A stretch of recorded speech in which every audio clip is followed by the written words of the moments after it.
महान चीनी दार्शनिक कन्फ्यूशियस एक बार अपने शिष्य को यह पढ़ा रहे थे कि जीवन में किसी चीज़ को हासिल करने के लिए आपको एक महान योजना बनाने की आवश्यकता होती है। उसी में से एक शिष्य ने पूछा कि गुरुजी, एक महान योजना बनाने के लिए हमें क्या करना होगा और कैसे हम एक महान योजना बना सकते हैं।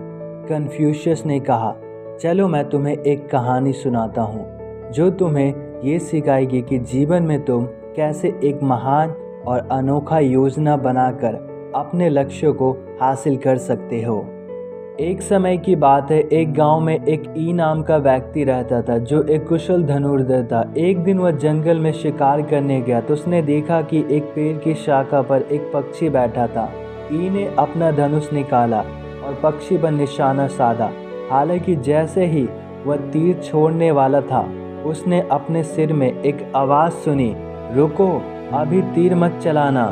ई भ्रमित था, उसने चारों ओर देखा लेकिन उसे कोई नहीं दिखा। उसने सोचा कि यह अजीब था, पर आवाज़ पर भरोसा करने का फैसला किया और इंतजार किया। कुछ देर बाद चिड़िया उड़ गई और ई खाली हाथ घर चला गया। अगले दिन ई वापस जंगल में गया और देखा कि वही चिड़िया उसी पेड़ की शाखा पर बैठा था।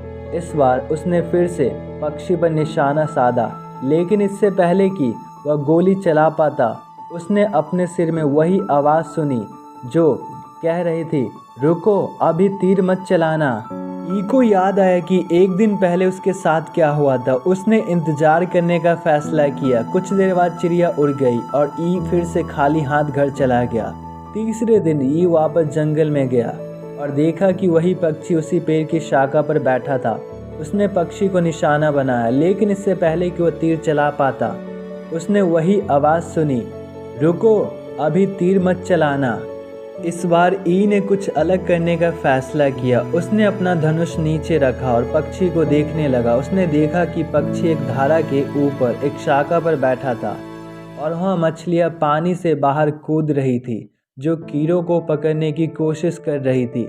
ई ने महसूस किया कि अगर उसने पक्षी को गोली मारी तो वह मछली को डरा देगी और उसके पास किसी को पकड़ने का कोई मौका नहीं रहेगा। इसलिए उसने तब तक धैर्यपूर्वक प्रतीक्षा करने का फैसला किया जब तक कि पक्षी अपने आप उड़ न जाए। थोड़ी देर बाद पक्षी उड़ गया और ई धारा से कई मछलियां पकड़ने में सक्षम हो गया। शिष्यों ने कहानी के नैतिक को समझा और कन्फ्यूशियस को उस कहानी के लिए धन्यवाद दिया। उस दिन से सभी शिष्य ने अपने जीवन में प्लान ए के अलावा प्लान बी को फॉलो करना सीख गए। जीवन में प्लान बी बहुत इम्पोर्टेंट रोल प्ले करता है, क्योंकि प्लान ए ये ज़रूरी नहीं है कि हर बार हर व्यक्ति को प्लान ए में ही सफलता मिल जाए। कभी कभी बहुत से लोग ऐसे दुनिया में जिनको प्लान बी में सफलता मिलती है। कभी कभी जीवन में हम किसी लक्ष्य के पीछे बहुत परिश्रम करते हैं, उसको पाने की कोशिश करते हैं, लेकिन हर बार हमें नाकामयाबी का सामना करना पड़ता है। इसलिए यदि कुदरत कभी कभी आपकी परीक्षा लेते हैं तो आपको हार नहीं मानना है, बल्कि उस परीक्षा को पार करना है।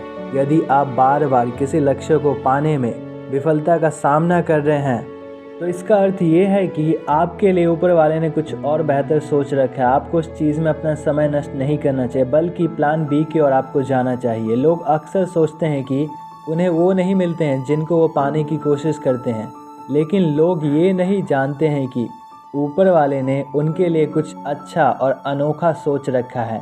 इसलिए जो लक्ष्य कभी कभी आपको नहीं मिलते हैं तो ये समझ लेना कि वो लक्ष्य आपके लायक नहीं थे। दोस्तों, यह कहानी हमें धैर्य और जीवन के लिए एक महान योजना बनाने के महत्व को सिखाती है। ई की तरह हमें अपने भीतर की आवाज़ को सुनना चाहिए और उस पर भरोसा करना चाहिए। कभी कभी हमें कार्रवाई करने से पहले प्रतीक्षा करने और निरीक्षण करने की आवश्यकता होती है, और ऐसा करके हम सर्वोत्तम निर्णय ले सकते हैं जो हमें जीवन में अपने लक्ष्यों को प्राप्त करने में मदद करेंगे।